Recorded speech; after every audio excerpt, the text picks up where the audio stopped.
Hey there, it's Evan Nathaniel Grimm, and welcome to my forecast for November 2025. In this video, I'm going to walk you through the key themes and trends, and then I'm going to reveal the horoscopes and predictions for each zodiac sign.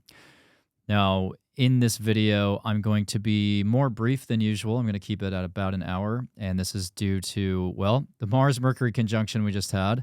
My schedule has been very busy. I have a backlog of things to take care of, and including a show I just did in LA. I did a live astrology show, which was really great. It did take up a lot of time with planning and doing the show. And so, given all of that and the proximity to November, it's like basically 2 days from now. I'm going to keep this video a little bit more brief, but I think that will benefit you because I have spent a lot of time thinking about what I want to say. I'm just going to distill it down into the essential points today. So, November is defined very much by Mercury retrograde. Mercury's going to retrograde in Sagittarius and Scorpio. I'll talk about that.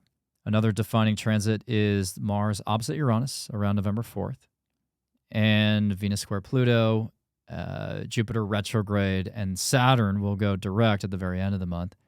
And we also have a grand water trine happening, actually kind of multiple grand water trines. Before I get into that, though, before I walk through these major transits and explain them to you, I also want to give you some dates to keep in mind. Starting off with the key ingresses, these are the dates when planets are entering a sign. And whenever a planet enters a sign, it starts to obviously influence that sign with its energy. And think about the planets as conduits or vehicles for energetic expression. So the energy of that sign flows through that planet. And, especially when a planet aspects one of your other planets, maybe in that sign, by conjunction, then that will also, play a role, of course. So the impact of a planet in a sign is going to be unique to you based on your birth chart.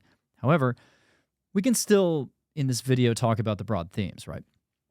So, for example, Mars is going into Sagittarius November 4th, and Mars is a planet that deals with motivation and drive, but also aggression and anger and stress. So when Mars goes into Sag, I do think that there will be a desire to do Sagittarian things, whether that is travel or share our ideas, our philosophies and beliefs, really. And, Mark Twain has Mars and Sag, as far as I remember.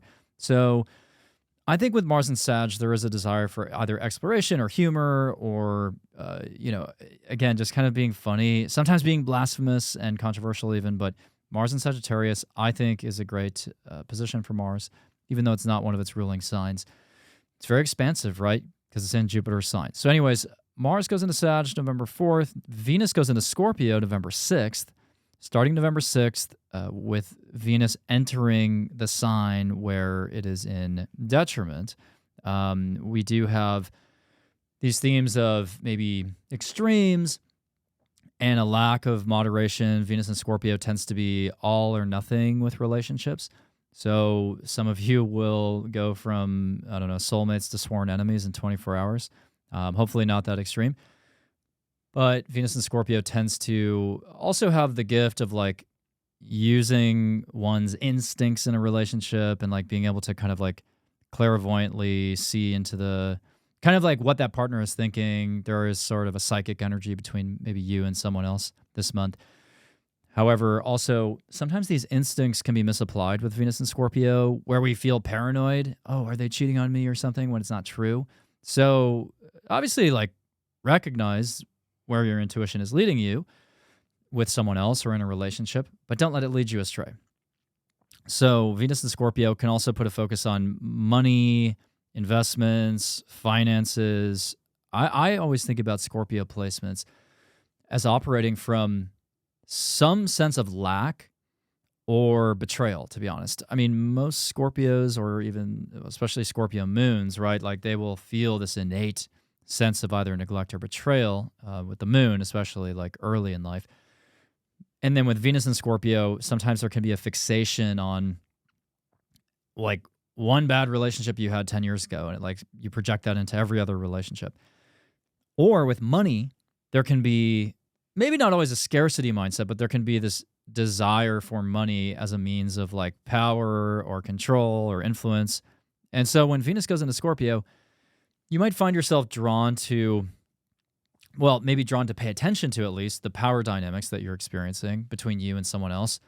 Or you may notice what kind of a hold money has over you. Because a lot of people with Venus in Scorpio or Venus like aspecting Pluto can have like compulsive spending habits, or they can venture into like extreme behaviors with money.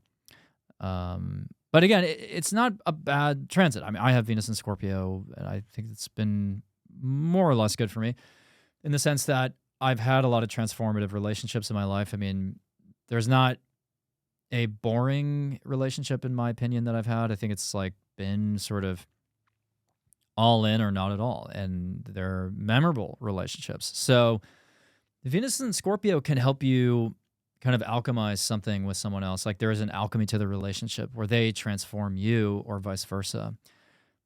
But certainly you'll be tapping into some kind of psychic realm with them too. And, Scorpio can be like, the physical intimacy aspects of a relationship too. So you might feel a strong desire to be with somebody. Just don't be, clinging about it. Mercury is going to be in Sag for the beginning of the month and then go back into Scorpio November 18th because of the retrograde. Now, when Mercury is in Sagittarius, we oftentimes focus on the big idea, the grandiose idea. There's a lot of, there's a sort of like imprecise energy of Sagittarius because its opposite sign Gemini is parsing things out and really diving into detail.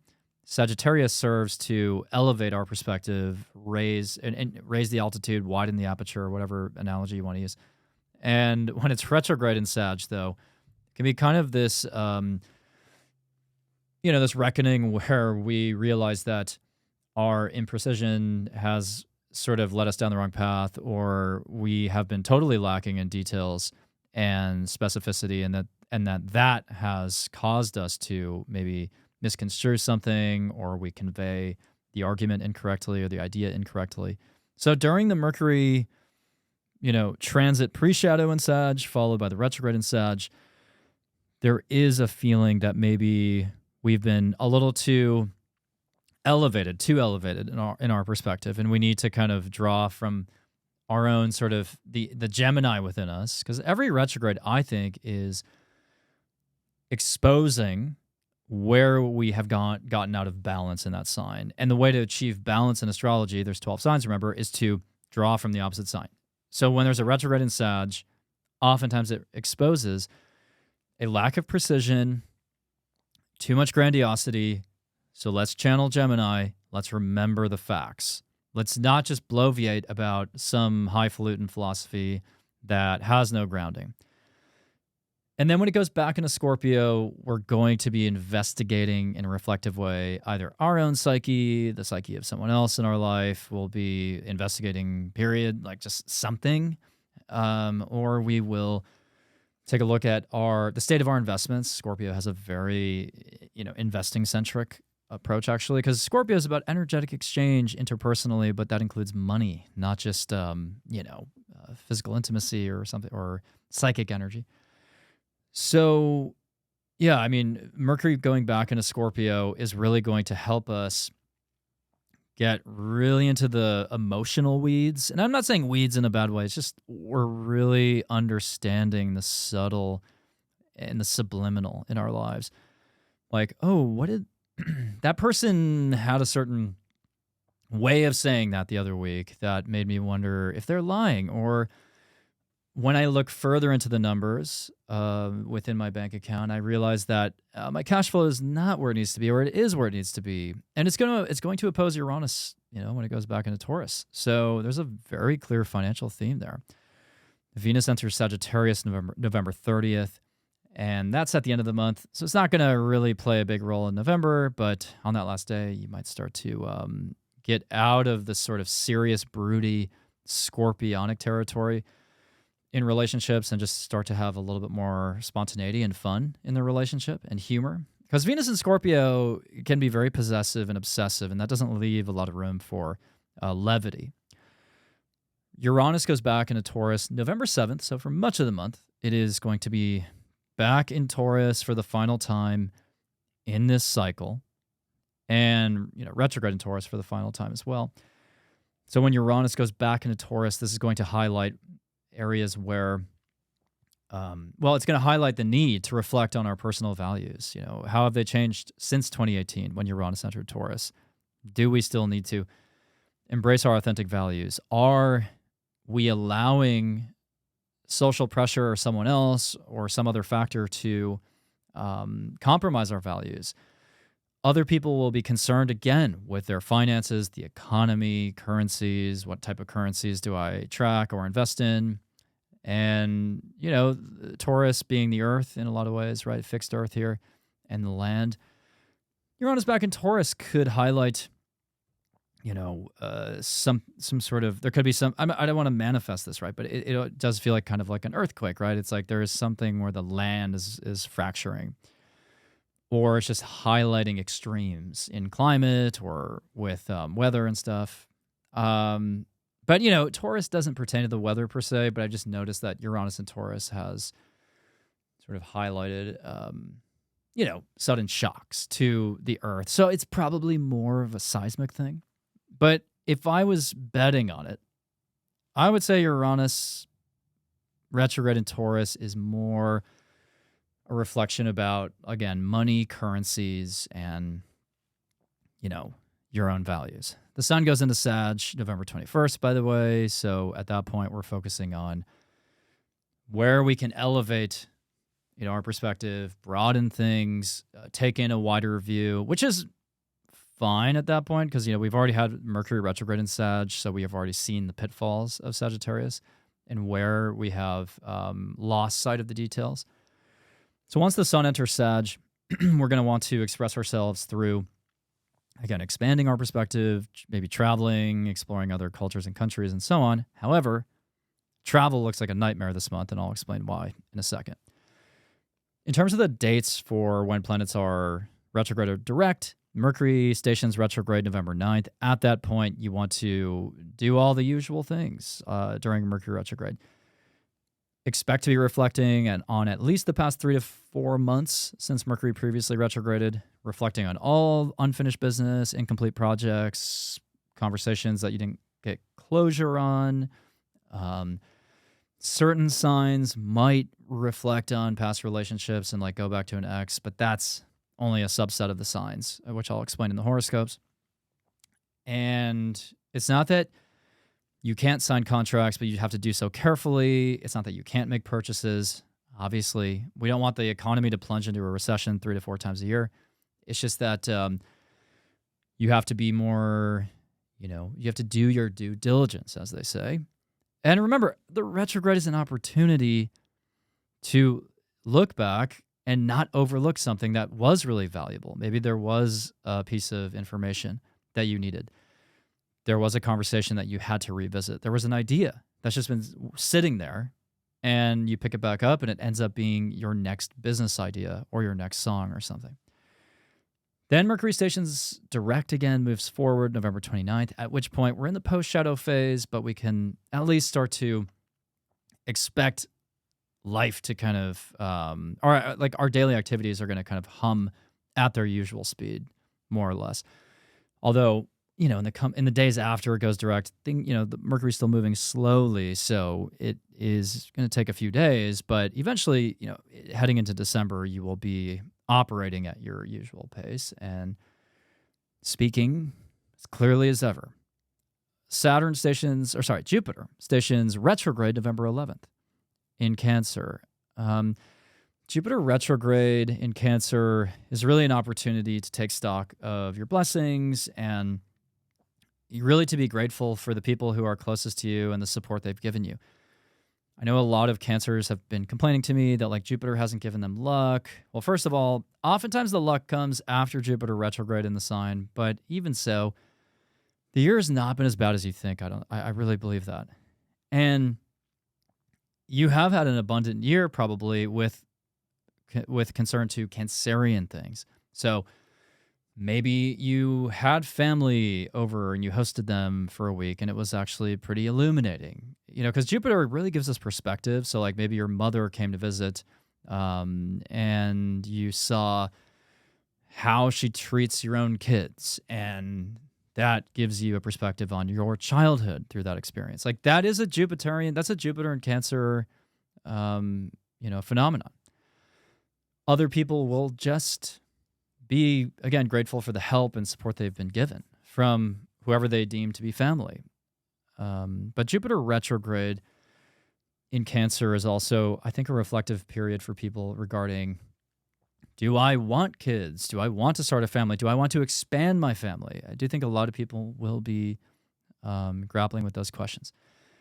And I think even as a entire planet, we are going to be thinking about, birth rates and the demographic cliff that's already starting to happen. And obviously there's not enough babies being born, at least in the West. And that's going to have a really damaging effect on the economy and college enrollment and obviously myriad other things. I understand that to some people. There is a sense that, well, this is nature's way of balancing and, we've been destroying the earth, so why introduce more people into the world? I'm not here to tell you what to think about this question, but these questions will come up. You're going to notice these conversations during Jupiter retrograde. You're going to notice, oh yeah, a lot of my friends have had kids lately. And how should I think about this? Do I want to start a family? Or again, if you had a child recently, do you want to have more?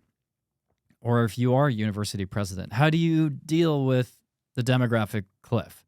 Or it doesn't even matter. But these are the topics.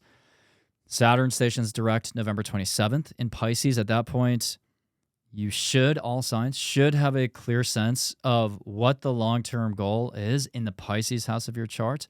So if you're a Scorpio rising, it's in your 5th. You should have a good sense of, family planning. What are your plans? Do you expect to have children?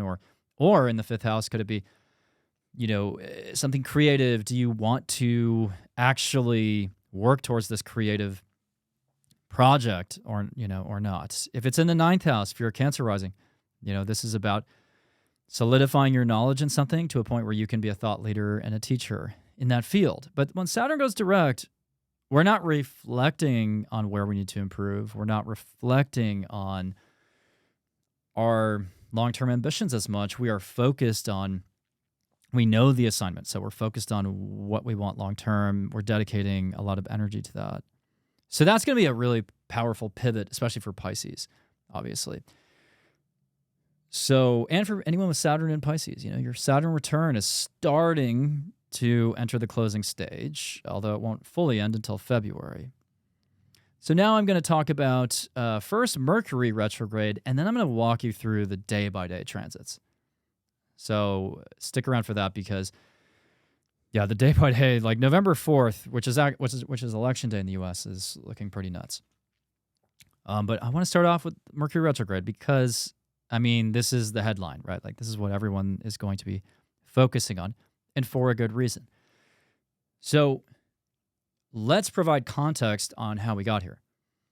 In the weeks preceding Mercury stationing retrograde November 9th, we will have had Mars and Mercury closely conjunct for probably about 3 weeks.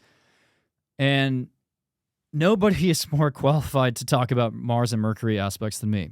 I have Mars retrograde in Gemini opposing Mercury in Sag, which is not a conjunction, but I certainly have, studied up on Mercury and Mars together for my entire astrology career.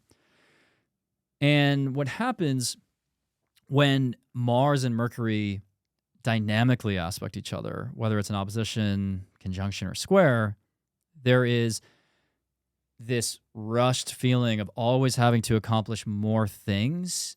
And it's a lot of small tasks that just pile up. So Mercury is our daily habits and activities. And Mars really pushes hard into whatever planet it's aspecting. It's I want to express my desire, my motivation, my aggression through that planet, or I'm pushing up against that planet. And when these two planets, Mercury and Mars, combine, people become extremely busy. Extremely busy. You try to accomplish 2 or 3 times as many things in a given day. Also, I've noticed people end up driving around more often, And when they drive more hastily, impatiently, and road rage is really common when Mars and Mercury are dynamically or in a tense aspect to each other. Also, people tend to really push their ideas onto others, whether it's through an argument. They want to win. Like they want to win either the argument, the board game. A lot of people with Mars and Mercury aspects are lawyers, or they join the debate team, or they're politicians. Other times it can show that people become obsessed with data, numbers, and just like, or even reading. They just want to like absorb things to no end. That's what happens, and quickly. Sometimes it also means that people are like injuring their wrists or their hands or their shoulders.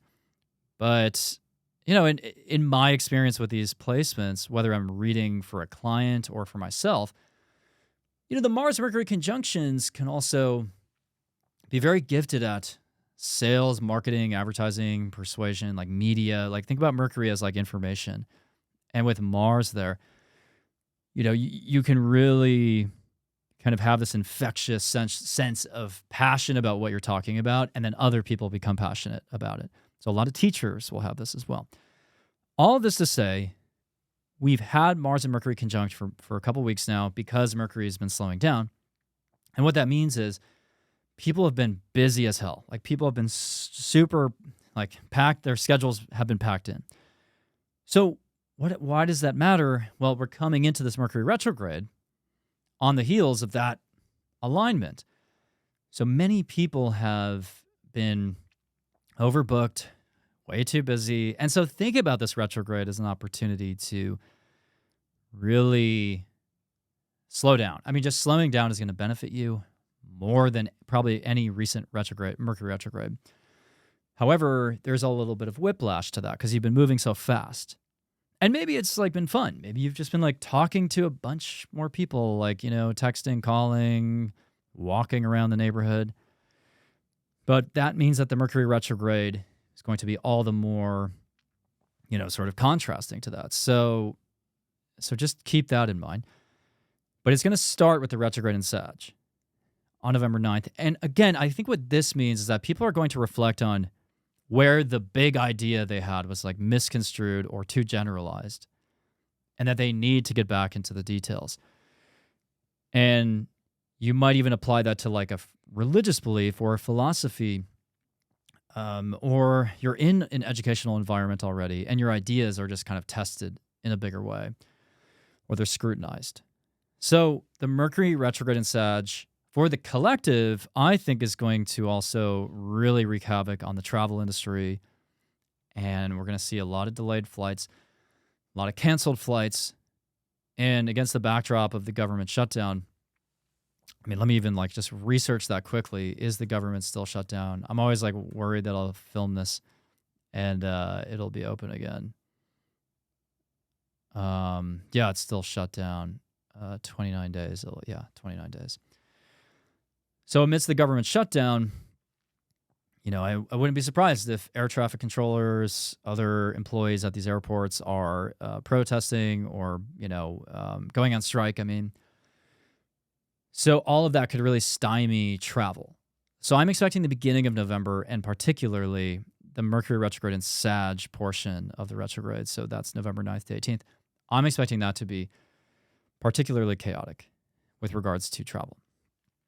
And then, you know, also Mercury is going to retrograde in Scorpio, oppose Uranus, and that could deliver some amazing, prolific, psychic insights. You might just derive some like incredible information just from instinct alone or from channeling alone.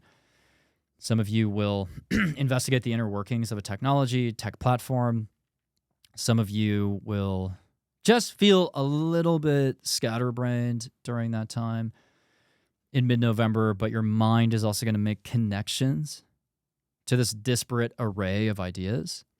And that might help you crack some kind of code or, you know, devise some kind of genius plan for something. But I think that in the collective, that opposition will probably manifest as like miscalculations and like budgeting errors and clerical errors that are affecting like mass amounts of money. Because Scorpio and Taurus are on the money axis.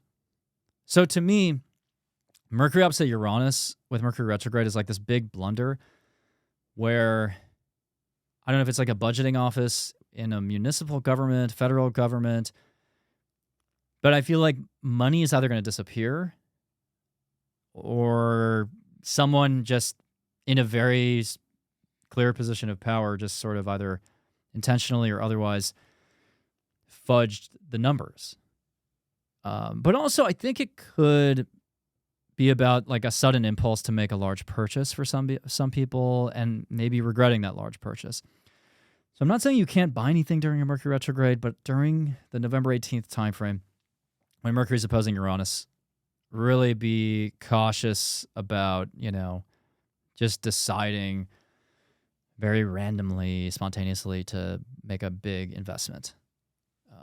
And we've also had Mercury in Sag opposed Uranus and Gemini recently, but then during the retrograde of that, I just wonder if that could manifest as a changing landscape of beliefs, like maybe in the U.S. after Election Day. People reflect on the results and they're like, wow, citizens in the United States have really changed their tune on either a certain politician or a certain belief system and maybe even a certain religion. So, yeah, I think that's going to complicate. Well, I'll talk about why. I'll talk about why the election looks complicated in a minute, actually. So now I'm going to walk through the noteworthy transits of the month, and we're going to start with Venus opposite Chiron, which is really the first 4 days of the month. Venus opposite Chiron, I think, could be a moment of vulnerability for you. You're going to be more honest with somebody about where you have some underlying wounds and insecurities and misgivings about something. And that vulnerability will ultimately be a strength. And I think you could, achieve greater intimacy through an open and honest discussion with someone about where you feel like like maybe you just tell someone, I feel like a failure and I feel like I'm not good enough for you. And hopefully that person reassures you that, no, like, I didn't realize you felt that way, but I promise, we're good and we can work this out. Then November 6 to 10, Venus squares Pluto with Venus in Scorpio. That could actually show that there's some kind of heist or theft, maybe some sort of like very high profile divorce between two powerful people that reveals and exposes a lot about the whole, like, their whole family or something. Venus square Pluto for you could also mark a huge transformative moment in your relationship, a sneaking suspicion about something that has legitimacy, or just a temporary moment of obsession with somebody and fixation on them. Mercury opposes Uranus, by the way, for pretty much the entire month. And the Mercury opposite Uranus aspect is, again, kind of the mark of genius, but also very scatterbrained. So a lot of you, hopefully during the retrograde, will just be reflecting on old ideas that you set aside and realizing how to combine those ideas in a genius way. Then we have to talk about Mars opposite Uranus, November 4th through 10th. This is the aspect that could really drive November into like chaos, like purely chaotic territory. Like, this is when things go kind of berserk. And it's because Mars is at 0 Sag, opposing Uranus at 0 Gemini, with 0 degrees being a critical degree. It's a gateway, it's a portal, and Mars opposing Uranus is the climax of the Mars-Uranus cycle that's been going on since July 15th of 2024. And, Mars-Uranus cycles have become much more extreme ever since Pluto entered Uranus' sign of Aquarius. And, because Pluto deals with like extremes, but also death. And unfortunately, we've seen a lot of political violence during Mars-Uranus aspects. So go back to mid-June of this year. Vance Bolter assassinated, I think her name was Melissa Hortman, and her husband, and attempted to assassinate 2 other state representatives. We also had, during the conjunction of Mars and Uranus, the Trump rally in Butler, Pennsylvania, July 2024. There was an assassination attempt on Trump at that time. And Also, during that Mars-Uranus conjunction, we had the CrowdStrike outage that grounded a lot of flights and a lot of planes. So what we one more thing. Mars square Uranus in June coincided with Israel and Iran, trading missile fire and, attacking each other.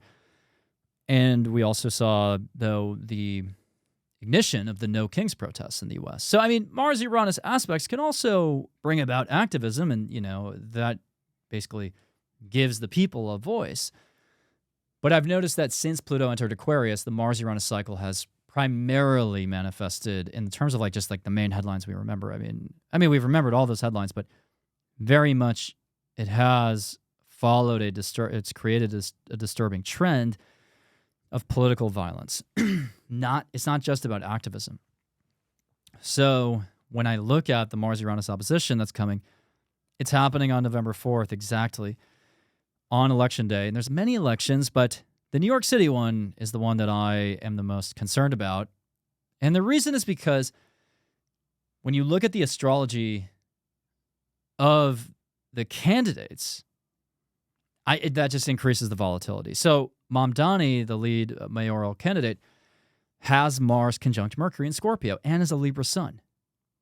Guess who else had those three placements? Charlie Kirk. Not to say that those, just the Sun, Mercury, and Mars, are enough of kind of a data point to go off of, but it is kind of strange to me.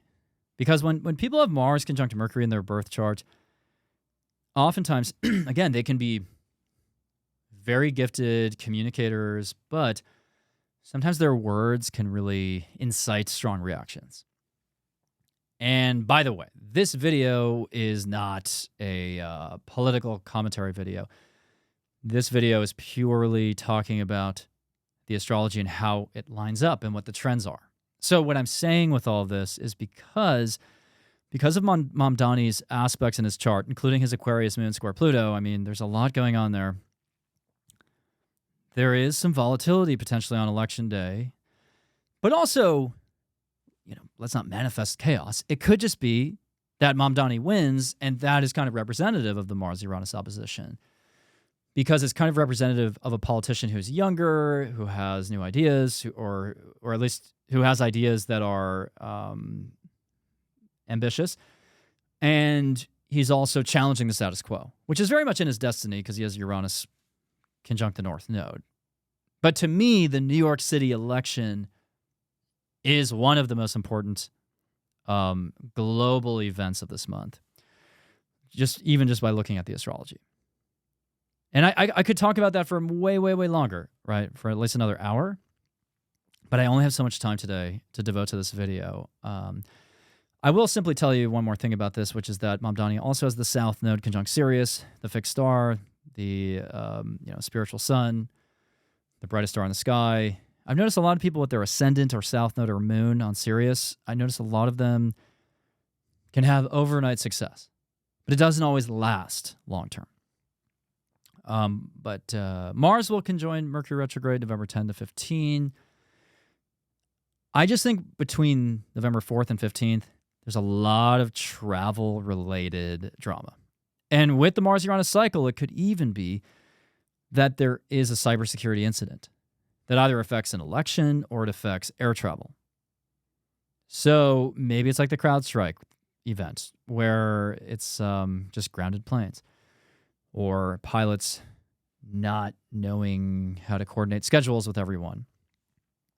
It could also be, God forbid, but it could be more of like a collision or something, but I think it's probably more of a strike, right? So there's a strike probably with air traffic controllers that grounds a lot of planes, delays or cancels flights, because again, Mars-Uranus is very much, it can be rebellious, quote unquote, but it also really stokes these grassroots movements or sort of, it just galvanizes the public to advocate for themselves, to go up against the sort of, the authorities. But yeah, when Mars conjoins Mercury retrograde, or I should say Mercury retrograde backs into that conjunction with Mars, I really I feel like November 10th to 15th even is like maybe the hot spot of where travel is the most difficult and where it's a little bit more accident prone, to be honest. The sun opposes Uranus November 20th. A prominent leader or figure could announce something surprising about him or herself, or maybe there could be some kind of financial shenanigans associated with a major leader at that time. The Grand Water Trine is really active throughout the second half of the month, whether we're including Mercury or Venus, and that's just going to enhance people's intuition, especially the water signs. During the Grand Water Trine, you can really have a more empathetic or compassionate connection to somebody. Or you can let your imagination wander and just channel some really cool art or music. Mercury retrograde then conjoins Venus November 24th. At that time, you might hear from an ex. You might reach out to an ex. Or you'll be reflecting on money, your finances, your spending, your values. Mars will square the lunar nodes November 24th. That might also show some kind of fated event with travel, and maybe at that point there's some kind of bargain that's struck, and but also that's like close to Thanksgiving. So when Mars squares the lunar nodes with Mars and Sag, I don't even really like that transit for travel, to be honest. When Mars squares the nodes, there's just like things outside of our control that happen, and happen very suddenly with Mars, very hastily. Then Venus opposes Uranus November 26th until the end of the month. And during that time, people are going to either add novelty to their relationships, engage in more social activities, or they're just going to upend their relationship very suddenly, out of the blue. This relationship is boring. I don't want it anymore. So with all of that said, I just want to highlight, I guess, two more things actually before we go into horoscopes. Number one is that with the economy, I feel like Mercury retrograde in Scorpio opposing Uranus, it might show that there's some surprising economic news. Maybe retail sales and foot traffic are way down from last year, or maybe the numbers just surprise analysts. Maybe there is a certain stock that everybody looks to as like a bellwether for the markets that crashes or goes down in value. Maybe jobs continue to be automated. I know there's been a lot of layoffs lately. Or like I said at the beginning, it could just be like a clerical error that ends up, showing us that the economy is much worse than expected or just different than expected based on the new calculations. And I don't think that there's going to be a clerical error that messes with the election, but the Mercury retrograde during the election, I think just shows that yes, there could be some kind of glitch or cybersecurity incident that maybe just delays the results in certain regions, or people reflect and realize that the country I know that this is a global forecast, but I'm in the US, so I'm focusing on that. Maybe the retrograde shows that there's just a whole new zeitgeist, or I don't know, prevailing feeling or in the culture. And, that there's some kind of pendulum swing that totally changes the outcome of some of these major races, some of these major mayoral races or Senate races or whatnot. And then there is a Taurus full moon on November 5th, right after the Mars-Uranus opposition. And I do think that Israel will be implicated in that in a big way, because the full moon is going to be on Israel's north node. And I know that there's been a peace deal recently, but I've seen news stories about Israel attacking Gaza again. And I just wonder if that peace deal can really last. I mean, in the long run, I think every cynic would say it's definitely not going to last. But I think that Taurus full moon is especially highlighting something with Israel's destiny. And the north node is the dragon's head, right? It's very desirous and devouring. So maybe there's some new military campaign that Israel's launching because I don't know, they just suddenly want to overtake or something. They want to overtake a country. I don't know exactly how it's going to manifest, but that North Node conjunction to the full moon just makes me feel uneasy for sure. I feel very uneasy about that. I know that peace deal was struck when there was a grand air trine with Venus opposing Neptune, which actually is very compassionate, genuinely, and I think that did support some kind of peace deal. But Venus opposite Neptune can also show that somebody was kind of like one of the countries, like maybe someone had motives that, they didn't let on, or they gave a false impression of wanting peace, but they actually don't. So again, as much as I don't want this to happen, because I'm definitely not in favor of, I'm not in favor of genocide. I'm not in favor of war. I'm not in favor of people starving. Like, nobody wants any of that. I'm just saying that astrologically, the full moon on Israel's North Node is going to probably implicate Israel. So we'll just leave it at that for now, because I only have an hour today to film. But I didn't want to leave that off of the video because that needs to be known. I mean, there's a lot of moving parts this month. With to summarize this. A lot of moving parts with like travel, cybersecurity, the economy, literally the calculation of economic results, strikes, the air traffic controllers striking, and a shift really in beliefs in this country. I mean, I think a lot of people are, especially with Saturn and Neptune conjoining soon, a lot of people are interested in completely different candidates maybe than they were interested in a year ago. Okay, so in terms of the lunation cycle, we have Taurus full moon November 5th, and that features the chart ruler Venus at 28 Libra, T-square Jupiter in Chiron.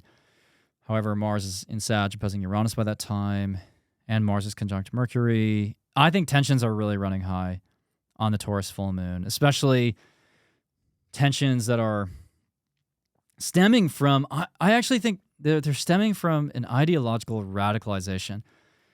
I think with Mars and Sag opposing Uranus and Gemini, some people will become just ideologically radicalized, or just more people will feel this pull towards like extreme beliefs. So on that Taurus full moon, unfortunately, some people may feel compelled to carry out some kind of ideological agenda, and that does give me a little bit of I feel a little concerned about that, to be honest. And then Venus is about to square Pluto at that time, but it's not quite yet. The Scorpio new moon is November 19th, which is happening around the time of Kazemi. I didn't even talk about that yet. The Mercury inferior conjunction that's happening in this cycle is going to oppose Uranus. So during that Mars and Mercury conjunction, during that Mercury-Sun conjunction opposing Uranus, I really think that will be a very surprising news story, right? About the economy, about currencies, about valuations, maybe a valuation of a certain company that wants to go public, like maybe it's something with cryptocurrency, but the economy there's going to be a wrench thrown into the economy around the time of the Kazemi with Mercury and the Sun. And if I look at that quick, November 20th, technically at 1 a.m., but at that time, Mercury, Sun, and Moon, right? So it's around the Scorpio new moon. It's all happening opposing Uranus. So even though it's part of a grand water trine and really a kite formation, I mean, there's definitely very, very shocking, dare I say, scandalous information coming out about how money was being handled either at the upper rungs of government or with a powerful person. And also, though, the grand water trine will enhance your intuition, which is nice. But yeah, the Scorpio new moon is during a Mercury retrograde. So even though it's a new moon and you're maybe starting something new, you're more so beginning to reflect on something, beginning to finish something.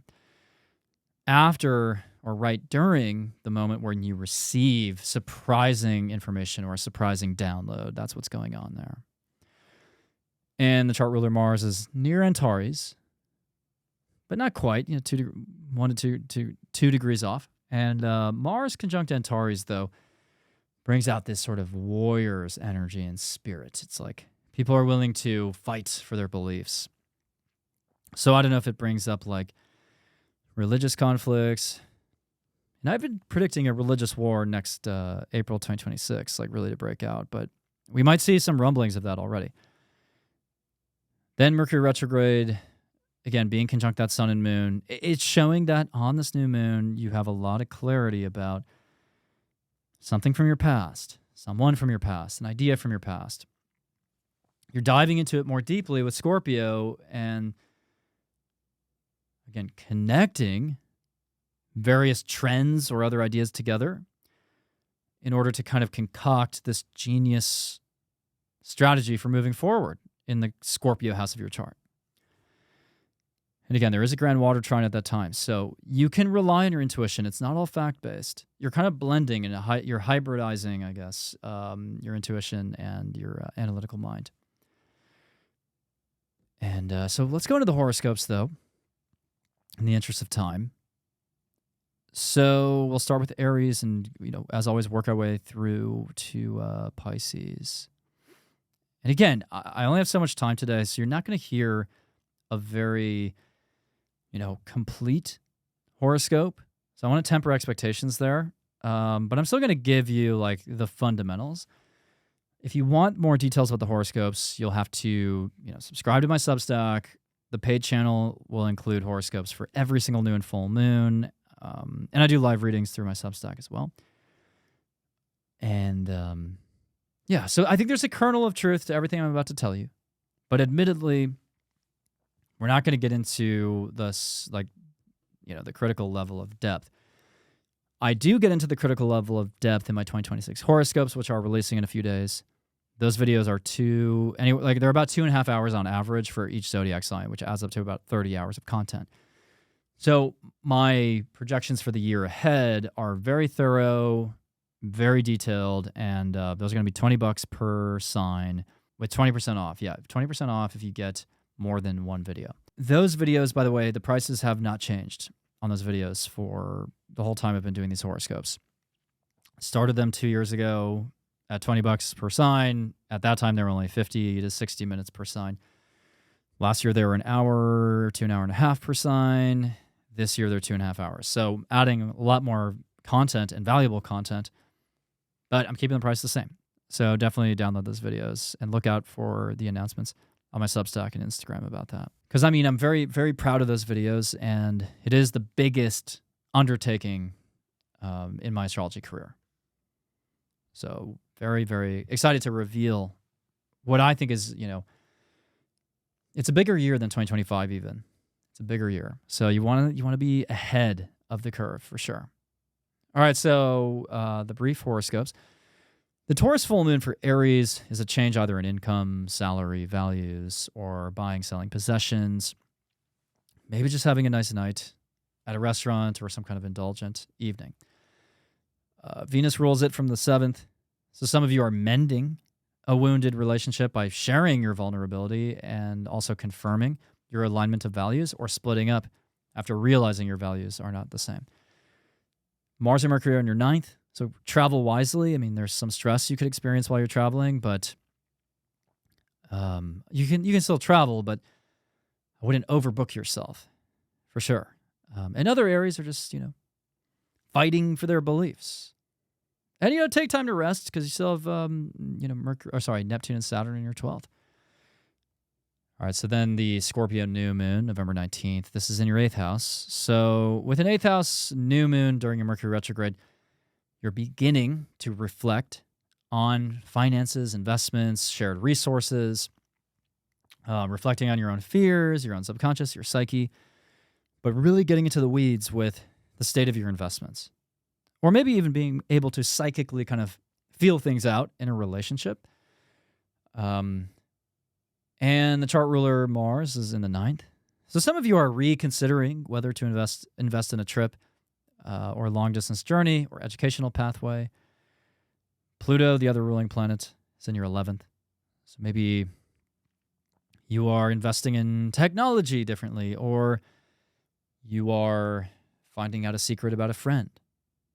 And opposing Uranus in the second, I really think a lot of you are going to have this major aha moment where you just think about money and finances in your life completely differently. Or you think about a way, you find a way to reconfigure, again, the shared assets between you and a business partner, or you change something about your business even. So going on to Taurus, the full moon is in your sign. And a full moon in your sign means emotions are really swelling to the surface. You're just brimming with emotions, feeling everything. And that could lead you to purge anything you don't want anymore, whether it be a relationship or a feeling or a habit. And the chart ruler Venus is in the 6th. So some of you are maybe realizing you need to rest after working a lot, or you're just balancing the relations between you and your coworkers, or you're prioritizing your health a bit more. With Mars and Mercury in your 8th, opposing Uranus in the 2nd, there could be a little bit of a what the fuck moment with finances and money. Maybe you just feel stressed about one of your investments. Maybe you're arguing with a partner about finances. Others could actually have a moment of physical intimacy with their partner or with someone. And, with the full moon in your sign, there could be relationship changes even. But really, like, the full moon in your sign is a time to purge, but also ground yourself in Taurus, right? Ground yourself. Then the grand water trine is happening in your air houses, so you can communicate your needs quite well. And I think it will help you find the ground and find grounding among the people that you trust and that you're close to. So then we get into the Scorpio new moon, November 19th, and this is in your 7th. So this might be the beginning of a new relationship, or a relationship with someone you've already known, trying again with somebody maybe, or you're reflecting on your relationships, or you're, again, connecting with them more psychically, metaphysically, maybe physically as well. Having a surprising revelation about a partner even, or hearing from an ex out of the blue. I mean, Taurus, you're the most likely to either talk to or hear from an ex during that portion of the Mercury retrograde. And this is after Mercury in Sag, when you're reflecting more so on investments, but here you're trying to figure out whom you can trust, who you can get into certain agreements with. Mars rules the new moon from the 8th. So I do think you're looking for a really powerful connection in the bedroom with somebody. I really think that. And then Pluto rules the new moon as well from the 10th. So some of you are being convinced by a close confidant to transform your career, which is totally fine.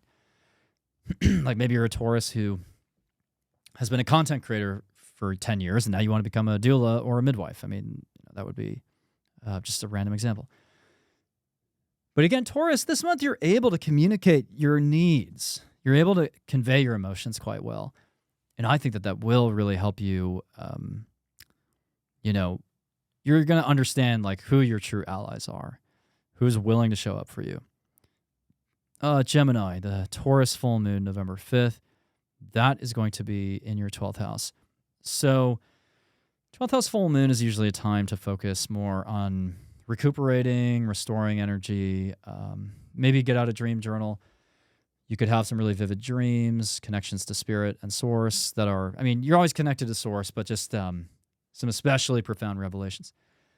Or, it could be that you kind of have a trippy experience. And with Venus ruling this full moon from the 5th, it could just be a trippy experience, like a wild dream at night that like facilitates your creativity. Other Geminis are going to decide that they want to actually break up with someone because Mars is opposing Uranus at that time, with Mars in your 7th. Or you're just going to feel that like chemistry with somebody who you went on a date with, honestly, and you'll stay up really late at night. And Mercury is in the 7th.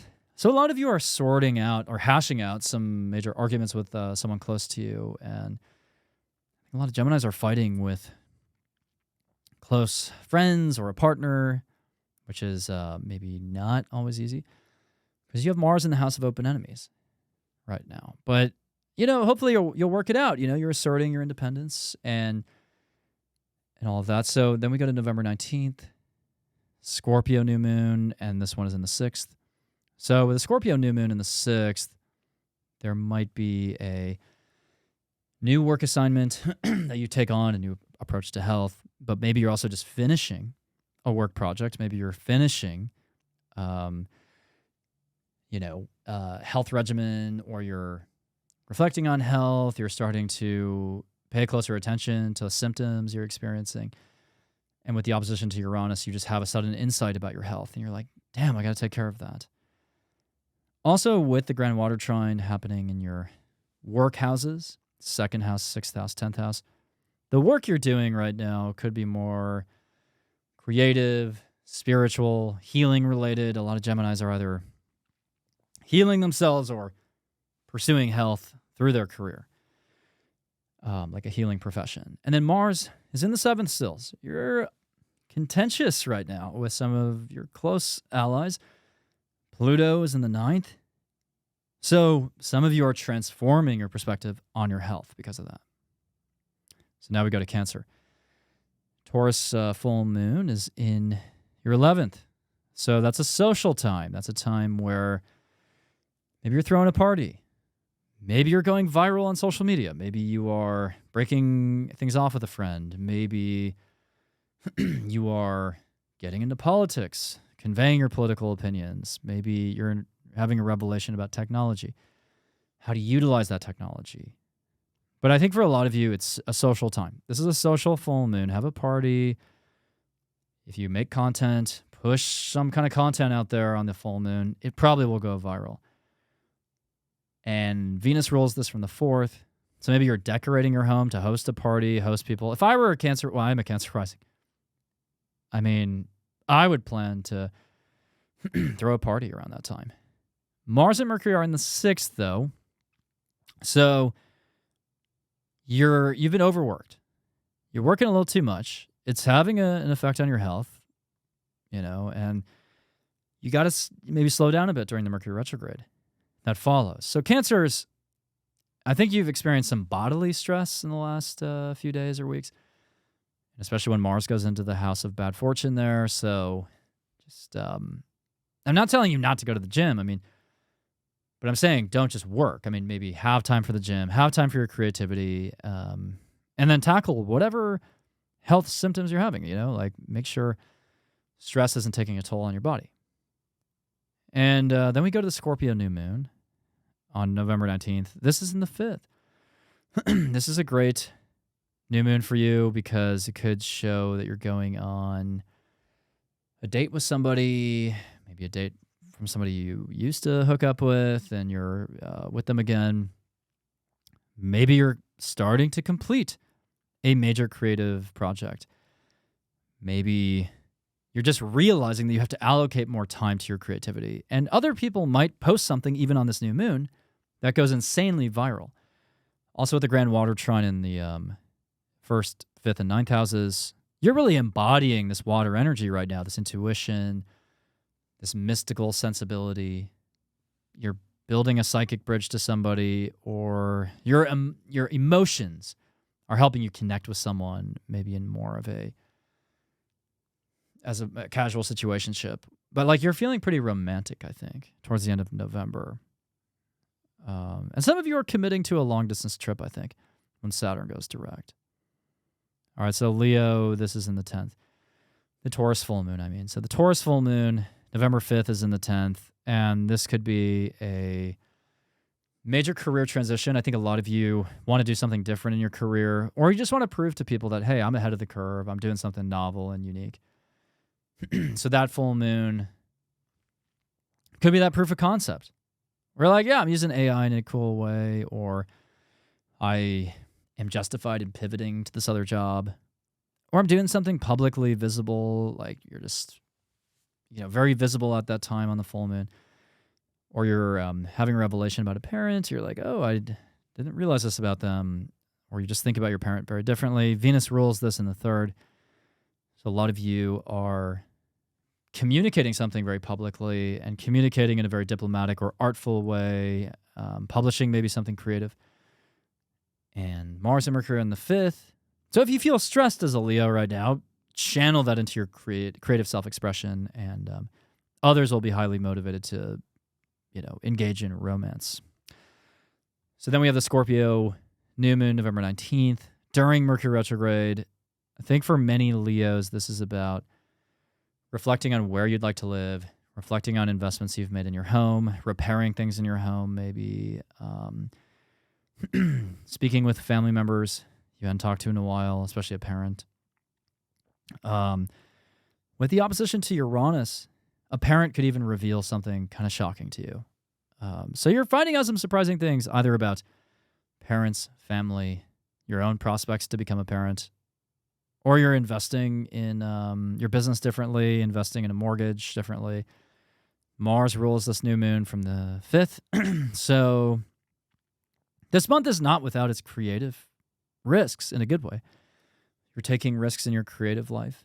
Pluto in the 7th shows that maybe you are investing in property with a partner or something. So now we go on to Virgo. The Taurus full moon, November 5th, is in the 9th house.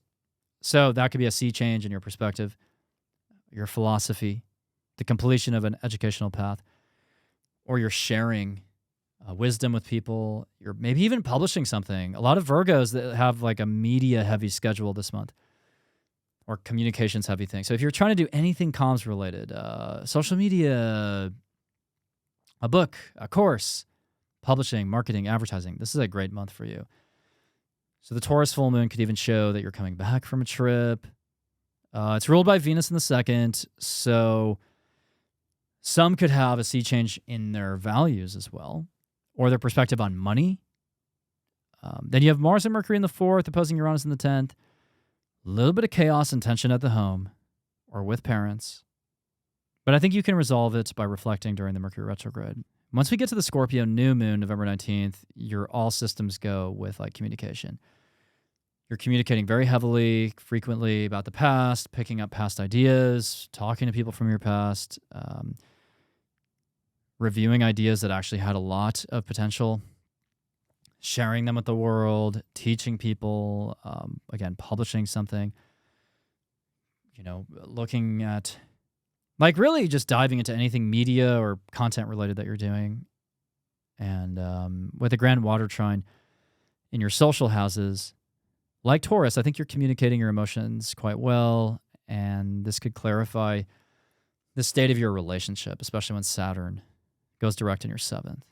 And, Mars in the 4th shows there could still be some subtle tension, or really a lot of tension, in your household or at the home.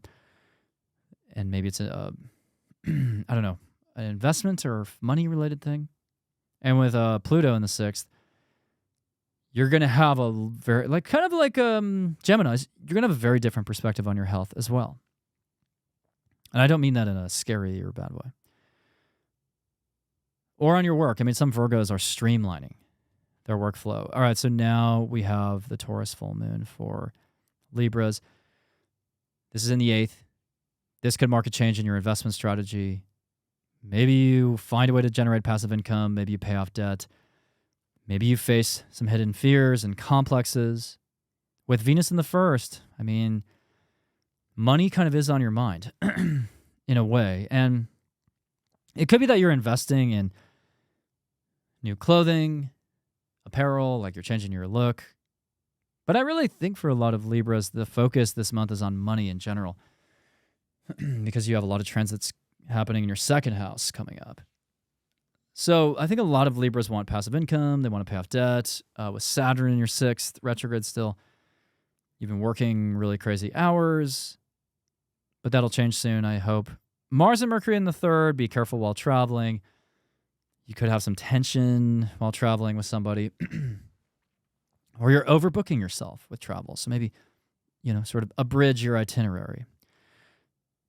And then the Scorpio new moon, November 19th, is in the 2nd house. So that is the beginning of a reflection on your budget, your spending habits, your money, your salary.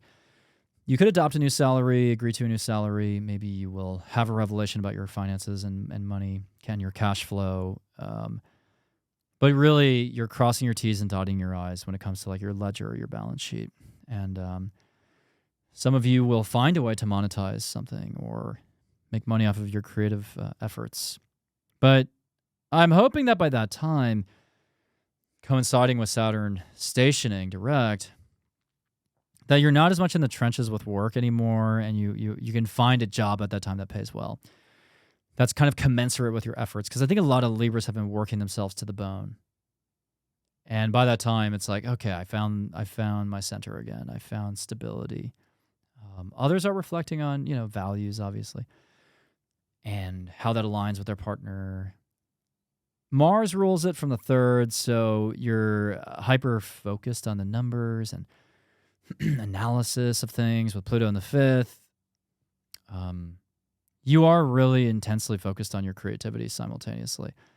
And with the Grand Water Trine in your work houses, I do think you're looking to do work that is more intuitive, more creative, more spiritual even, maybe, right? But I think for a lot of you, it's just about scrutinizing your cash flow, right? And maybe a stock that you invested in is just completely off the charts in either direction. All right, so next we have Scorpio. Scorpio, the Taurus full moon is in your 7th, so very high impact. This is a revelation about a partner, could be a breakup, could be a moment of intimacy and emotional candor, and you're just like, this is how I really feel. And it's like a bonding moment. Venus rules it from the 12th, so I think you're going to have to surrender an old, outmoded habit in a relationship that you don't need anymore, that no longer serves you, and let that go in order to improve your relationship. So maybe you have a habit of trying to control the relationship, and now you have to relinquish that in order to let the relationship kind of nourish itself and grow. Other Scorpios are, connecting with a close friend or a business associate, and someone, maybe an advisor, is helping a Scorpio get more perspective, like a better perspective on their assets. Honestly, that resonates with me the most. I actually literally scheduled a meeting of that exact type on November 5th without even realizing it. Yeah, wow. So yeah, it's a good time to meet with like a financial manager. Even though Mercury's about to retrograde, it's like reflect on your investments. But yeah, a lot of revelations in relationships at that time for Scorpio. November 19th, the new moon is in your sign, which is wonderful, I think. You're really going to validate your style, your way of being, right? So it's like, if you're a sensitive you're sensitive, or you lock a lot of your feelings in, or you wonder if people even like you, I think that you're getting a lot of validation actually that, hey, like people are really drawn to you and like they appreciate you and your style and your innate energy. So that's wonderful. So this new moon is a reset, establishment of who you are at your core, which I think is creative. You're looking to share your creative works with people with Saturn in the 5th, about to station direct. You might find out a surprising revelation about a partner because of the opposition to Uranus, or you'll share a surprising insight with your partner.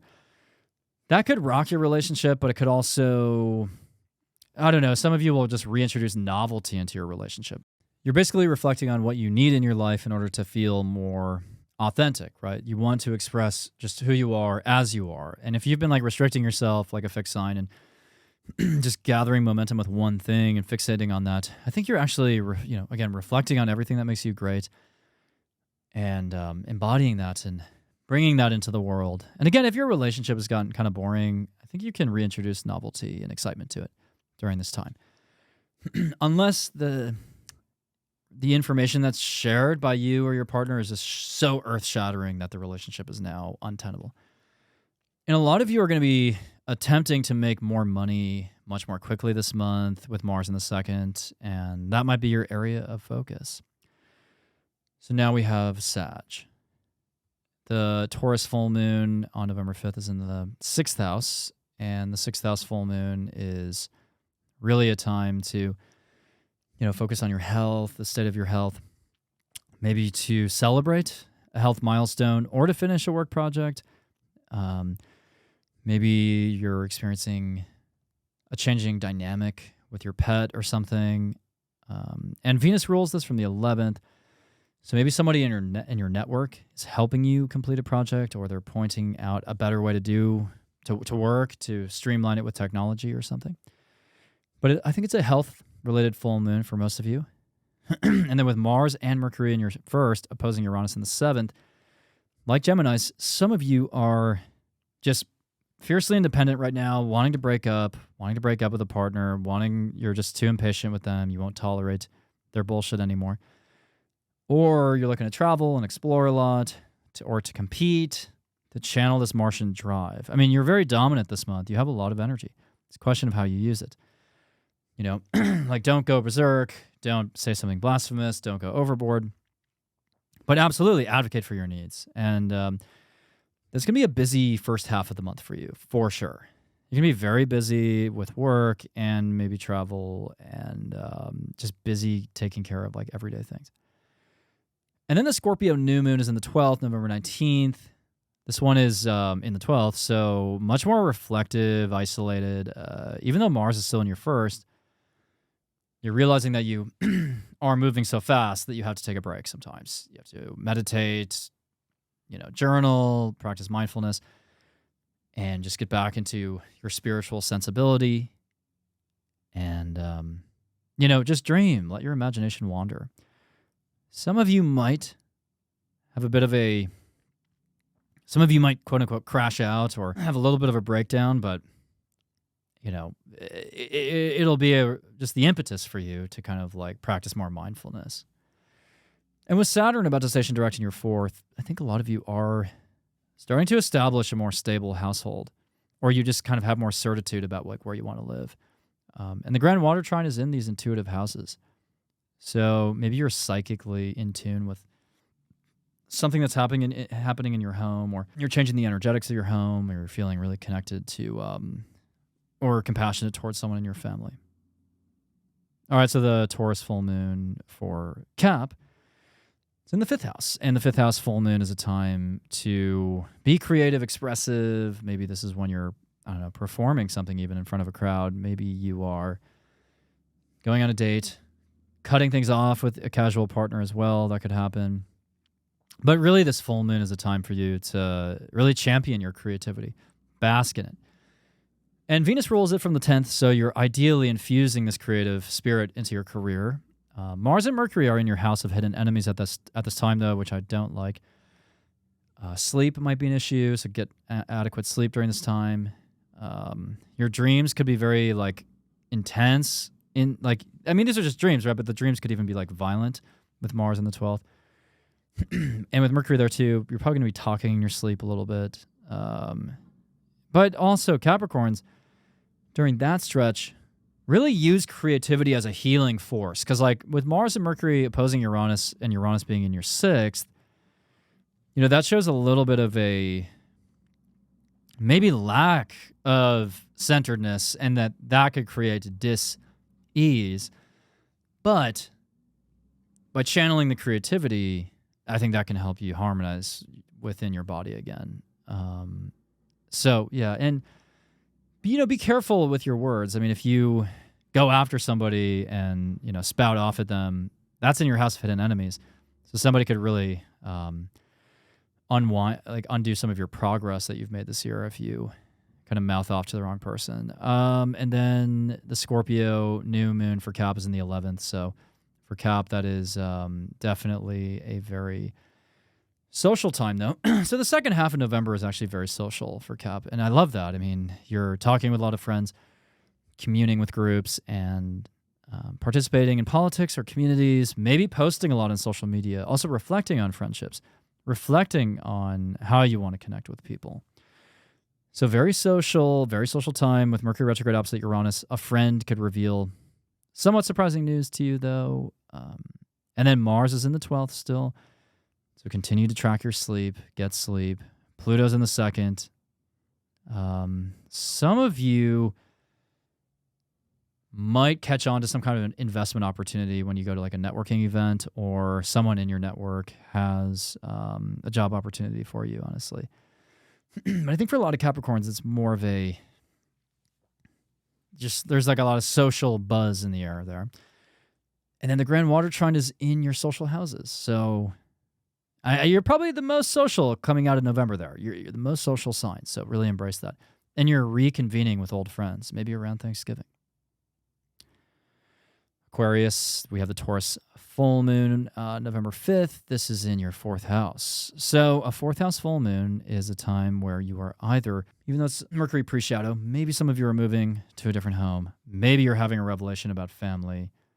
Perhaps instead you are emotionally connecting with family. Venus rules this from the 9th. So perhaps you're traveling and getting inspired to think about living in a different country or a different location because of that trip. Mars and Mercury are in the 11th, opposing Uranus in the 5th.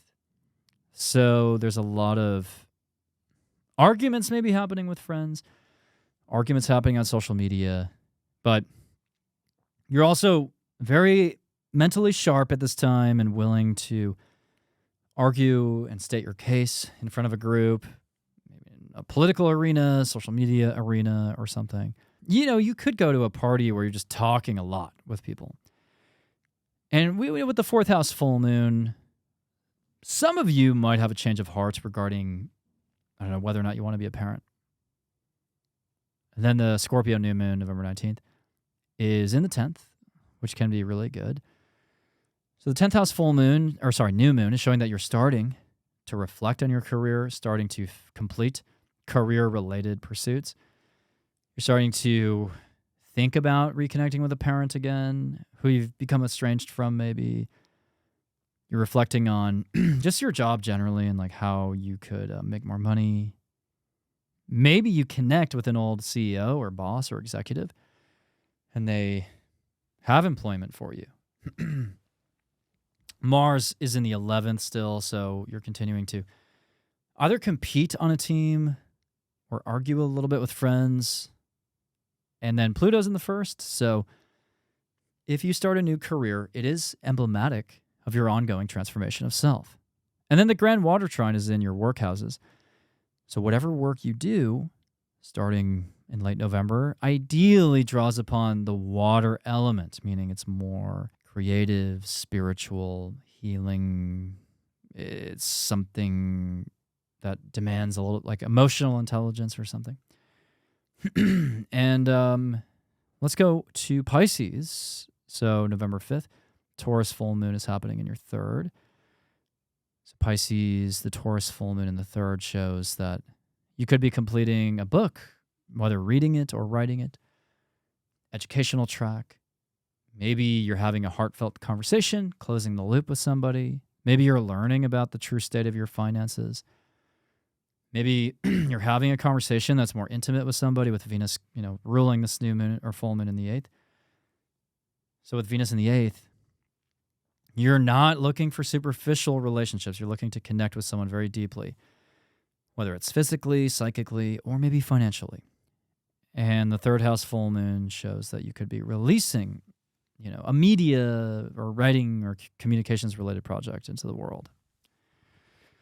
Or fully manifesting it. And then Mars and Mercury are in your 10th, opposing Uranus in the 4th. So some of you are fighting with a parent or an executive or an authority figure, but you're also very motivated to kind of prove yourself in your career and stand out and do something no one's done before and to kind of like demonstrate your independence. And you're just very driven in your career, very driven to compete maybe and to be visible.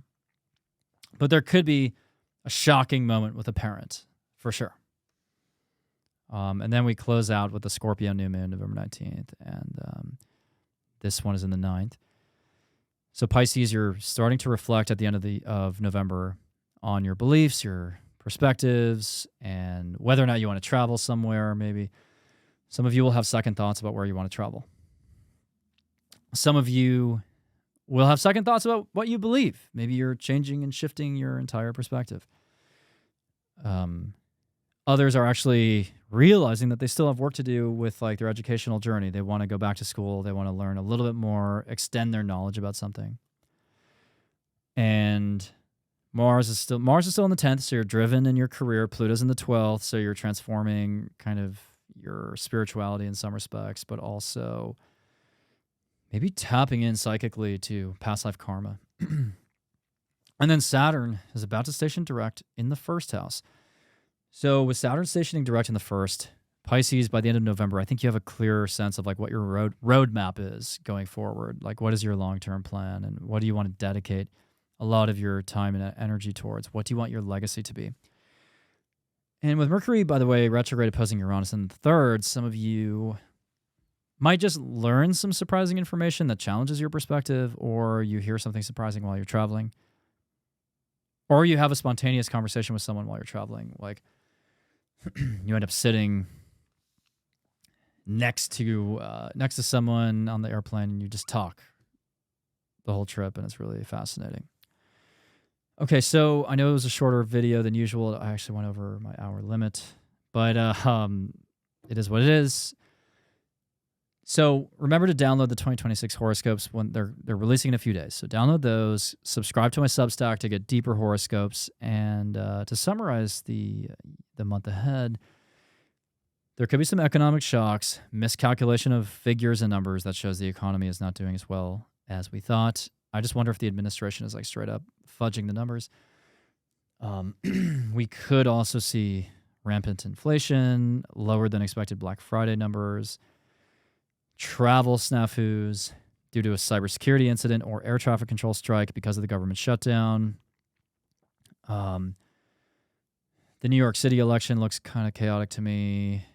Israel is somehow at the top of the news around like November 5th. They're in the news like very prominently. Oh, and we've just generally been moving too quickly the last few weeks. So this is a necessary month to kind of slow down a little bit, but also take opportunities to travel and explore, even if travel is difficult. And to have fun, to be funny, to be Sagittarian, while still, drilling down into the details for sure. So, and our intuition is really, really flourishing here. So this is a creative month for everybody, but especially the water signs. So thank you so much. I'm Evan Nathaniel Grimm, and I hope you have an absolutely amazing November. Take care.